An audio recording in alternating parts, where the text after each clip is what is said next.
again, and today guys, I'm here to do another anime review, and my review is to Fate Clearing Liner Prisma Ilia 3 episode 10 guys. And actually I got to say the first episode 10 that's not the last episode. Yeah, for anybody who actually did not know that, Fate Clearing, all the seasons so far of Fate Clearing, there were like 10 episodes long.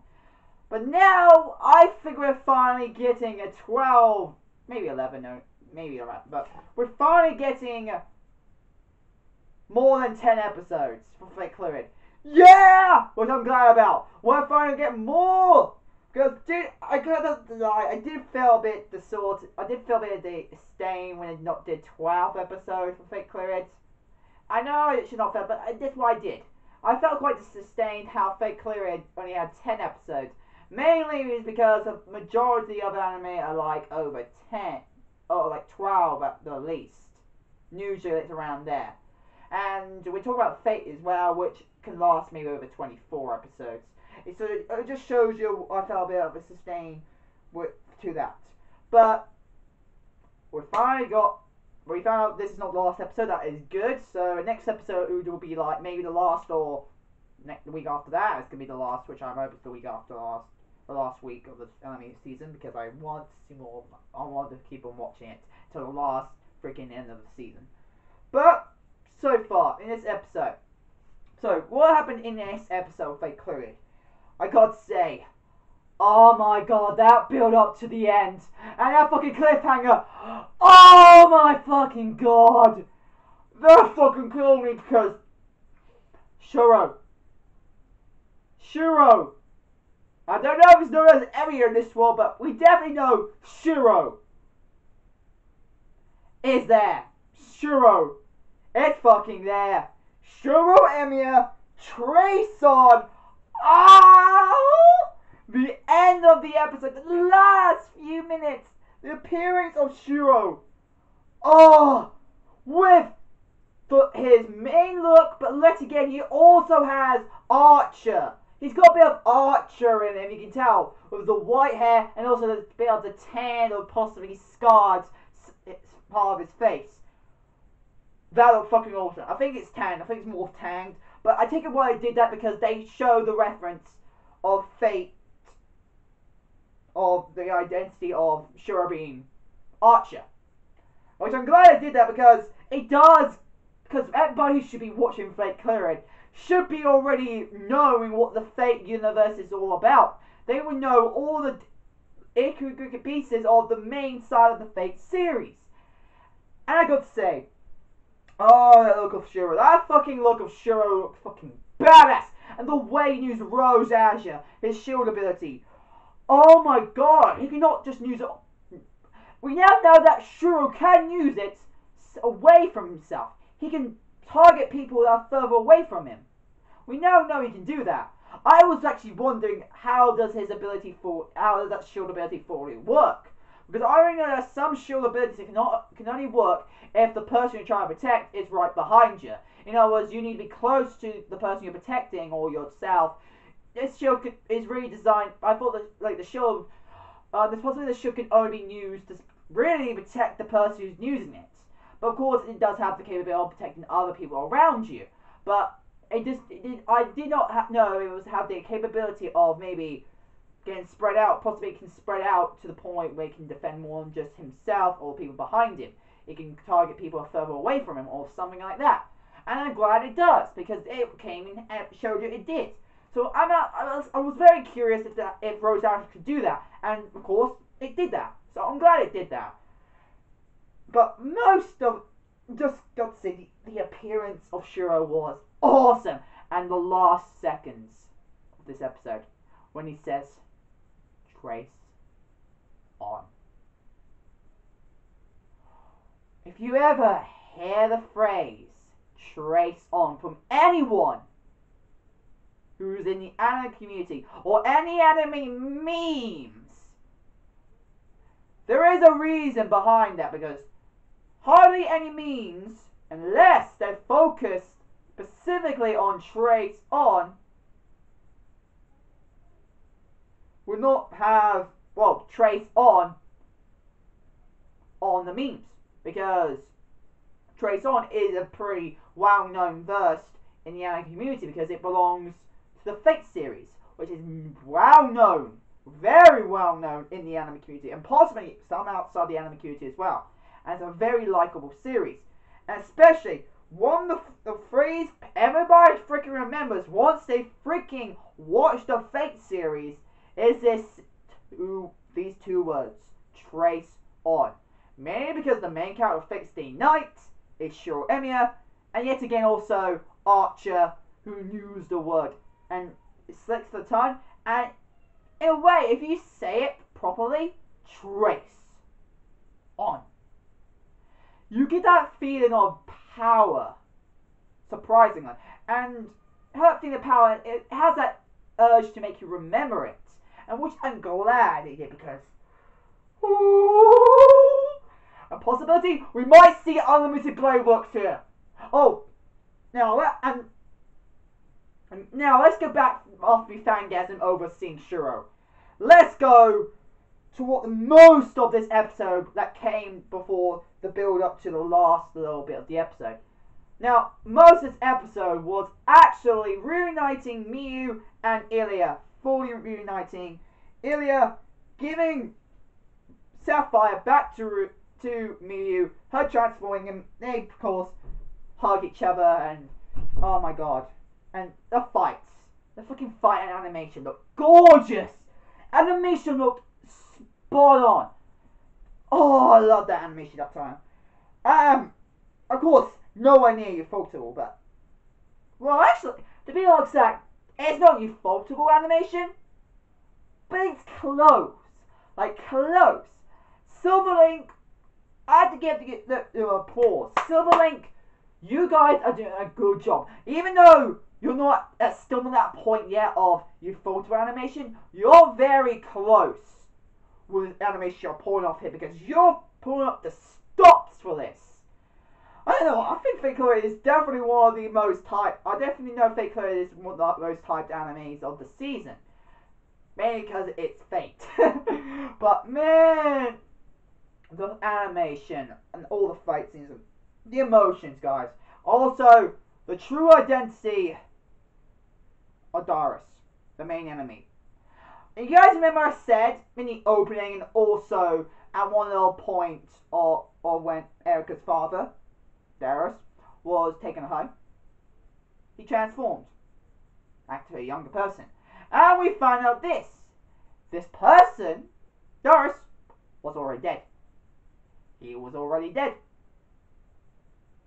How he died? We have no idea. I have no idea. But the revelation of him, after Ilya using the caster card Rule Breaker, negate all magical that was around him, negate all his magical abilities that he had at that point. So, in other words, Rule Breaker, it breaks the rules, it breaks what the magic newt does and everything, all that. It negates things, it negates anything that comes in contact with it. We found out the person behind the mask, you'd say, or behind the identity of Darius Ainsworth, is that it was Diver's son.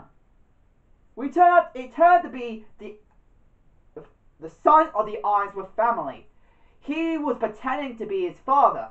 Now, I was wondering what, because it seems like Elika, you know, the little girl, the little blonde girl, who, yes, it seems like, yes, they are families right now. I still had that feeling that could she not be related, but so far, yeah, it's leading up to they are related, but we noticed that she knew that was her brother to begin with. So I was wondering, why did he disguise himself? Why? Why did he disguise himself as his dad? Why did he do that? There's no real reason. Maybe to scare me, maybe. But he could have done that himself, because she does know about the son of the Ainsworth family, who is known as Julian. His name is Julian. Now, from the character design of Julian, I'm still clueless of who he is, because I cannot deny Issei and Shinji Moto do have, even though you can tell if it's Shinji by his messy hair, in a way they do have a similar look if Shinji ever decide to, properly get his hair looking normal, you could say. But he does have a similar look to Shinji. But, of course, we now know, well, in my feeling, the look of him looked a bit like Issei. And Ailey does say, I recognize him. She says she recognizes Julian. And I think I know who she's referring to. And the only person I can feel like she's referring to is Issei.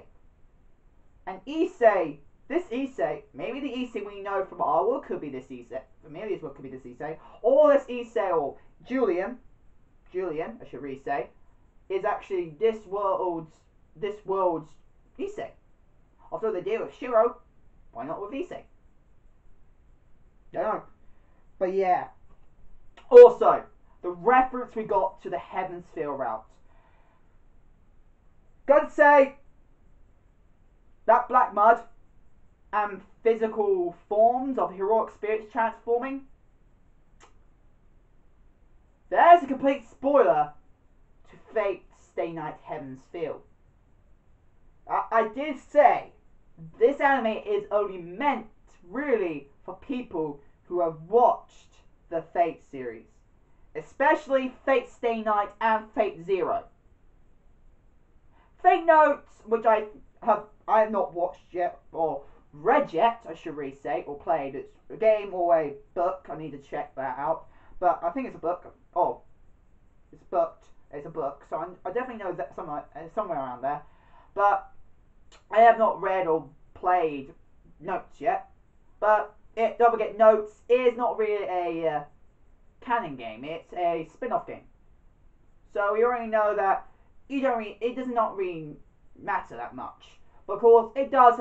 We already know that there are some of the spin-off games and spin-off series of the Fate series in this anime. There is, makes sense because Fate Code is technically a spin-off, but it does have canon in it, which does have the effect of the other Fate series. But having the spin-off and then the main canon of the main anime series, I got to say, oh my god, that looked fucking just like, oh. But yeah, there are the other references. Like, I have heard that not just also Fate Hollow External, which is a main series game. Some people do class it as also a spin-off, and yet again I can see why, because I played it. And Fate Hollow Externia, it did, even though it had canon in it, like it had I had that feeling of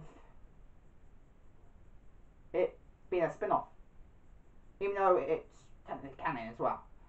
Yeah, there are some Fate series which do come in canon, but yet again also as its own spin-off in a way. But yeah, but it does show Hollow Externia as well in it. But I have heard that this season had more focus on Notes. It had more focus on Notes, which I heard about. Well, I want to try Notes. I want to see what Fate Notes is probably about, and see if it's a book, a game, or anything else. I need to check that. But overall, I got to say, oh my god. And just one other thing. Like I said, the mud giant, the mud heroic spirits. Because all those heroic spirits that came out of the Holy Grail mud, that is a reference from Fate Stay Night Heaven's Feel at the end of the visual novel. Now, possibility, I do know this scene does come up near the ends, like the bad, good, or true ending of the series, but it does come in. And I got to say, those beasts are fucking terrifying. Because in the good ending of Heaven's Feel, I cannot tell you, sorry, I'm not going to tell you what happened in the good ending, because it'll be a big problem. It'll be a big spoiler as well, so I cannot tell you guys what happened. Sorry, I'll pick up something else, but yeah, I cannot tell you what happens, because it would be a bad idea, because it would be spoiling Heaven's Feel, which I cannot wait. I do want to see what the true ending is. I could play that part again. I could play it again if I wanted to try. But as I did play the visual novel, and I got the main gist of what could be going on in the anime, I don't really need to go see the true ending. I can just watch the true ending by the anime means. I can just watch the true ending. So if you think about it, the anime are going to show the true ending because we talk about the Fate series here. They do it perfectly. They always go for the good endings. And of course, we know they focus more on the true ending. So we definitely know I'm going to see the true ending. So that's why I'm not planning to play the rest of the visual novel. That's why I'm not planning to replay the visual novel so I can get the other endings, because really, as I said, main focus of the game is actually trying to get the true ending. Even though the other endings are good as well, if you think about when it comes to playing visual novels, if you are going to aim for a certain completion in the game, best idea to complete the game, just complete the true ending. If you ever get the true ending, you complete the game. But yet again, if that game has a series involved with it that's watchable, you don't have to play the game. Maybe you can just watch the series, unless it's not adapted very well. But if it does adapt very well, of course the anime does, which is gonna get movies, 3 movies. If I remember correct, 3 fucking movies. I can't fucking wait for those 3 movies, and I'm gonna fucking watch it completely because I'm just gonna. And I don't know. As it's movies, and I have not really reviewed movies yet. I have not reviewed movies on this channel yet, anime movies. So I don't know what I'm going to do with it. Possibly I might review it, because I did review the Fate Stay Night Home to Playworks and Fate Khalid. But possibly I might review those. But I got to say, the Mighty Heroic Spirits, that reference to Fate Stay Night Heavensville. I'm just gonna tell you that, and it's at the end. I'm so sorry for anybody who got spoiled what's gonna be at the end. Oh boy. But yeah, I can't fucking wait for the next of the rest of the series, and I can't wait for the next week's episode and maybe the episode after that, because the appearance of Shiro, fucking badass as ever. And yeah, an animation, like I said, was fucking top notch. One of the best that Silverlink has ever done in any of the anime series, I got to say, and also in the Fate Khalid series. And yeah, and that's all I got to say. Anyway, guys, that's my anime review to Fate Khalid Prisma Liner Ilya Free episode 10, guys. I hope you guys like it. Go and try fans today. If you guys want to send me fan mail, go and description down below. My address there, and yeah, hope you guys like it. Comment, like, and subscribe, and I see you guys later. Bye, guys.